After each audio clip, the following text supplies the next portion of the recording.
The Cuban giant Mijain Lopez has now achieved what nobody else has ever done in the history of the Olympic Games, let alone wrestling. And that is 5 Olympic gold medals in a single event. He has even surpassed the legendary Alexander Karelin in terms of Olympic medals in wrestling.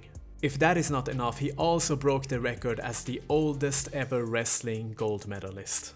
Generally speaking, the older you get, athletic attributes will decline, such as the proportion of muscle mass as well as the amount of fast-twitch muscle fibers and things of this nature. But one very interesting thing that Lopez's coach Raúl Trujillo said, when talking about Mijain being 41 years old, we are talking about chronological age and not biological age. According to all clinical and medical studies, Mijain has the physiological state of a 30 to 32-year-old athlete. Now at first I thought this was an exaggeration, as any coach would do out of goodwill to make their athletes feel better. But after seeing him compete, I believe every word that his coach said. In fact, he can even get a 6th gold if he wanted to.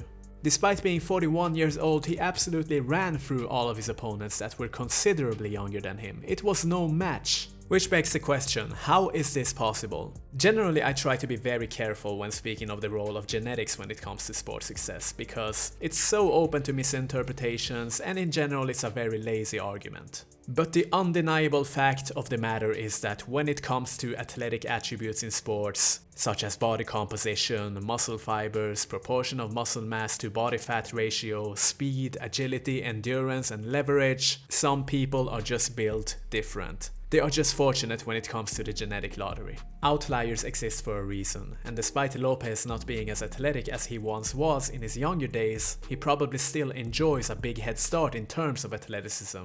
And him being in the game for so long, multiple decades now, he is likely a master tactician with tremendous patience and experience, and he also holds a ridiculous edge on this regard over his younger opponents as well. But here is a caveat of this argument. As is sometimes the case, genetically blessed individuals, whether in terms of cognitive or athletic abilities, they run the risk of complacency due to their extraordinary talents. And we encounter such people around us every day. It is the guy who outruns all of the athletes on the track field but never pursues his passion.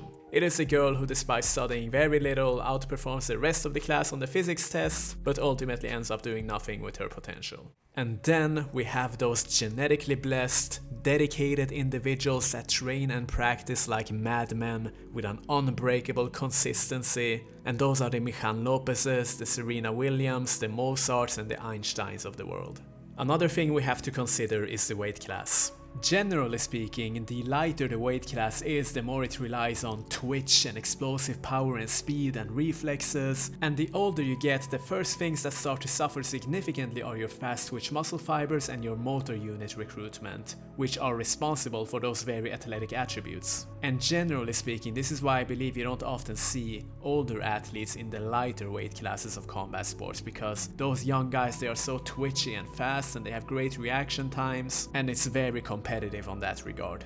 Now in the heaviest weight classes, of course those qualities are also important, but what becomes more predominant are probably strength and power related attributes. Those are big fellas moving around, it's a huge body of mass, so to a certain extent you can predict offensive maneuvers better than you can in lighter weight classes. So you can get a long way with just brute force production as well as stamina. Luckily those are the things that decline the slowest the older you get. And this is especially evident in Greco-Roman wrestling when compared to freestyle, because of the limited movement patterns that arguably emphasize strength to a larger extent. Now, regardless of the combat sport, due to those differences in athletic demands, there is often a big difference in tactics when we look at the heaviest and the lightest weight classes. It would not be an exaggeration to say that they are almost different sports. That being said, a common trend when you look at the average ages in different weight classes, the heavier categories are often older. And this is consistent in most combat sports, whether we look at wrestling or even MMA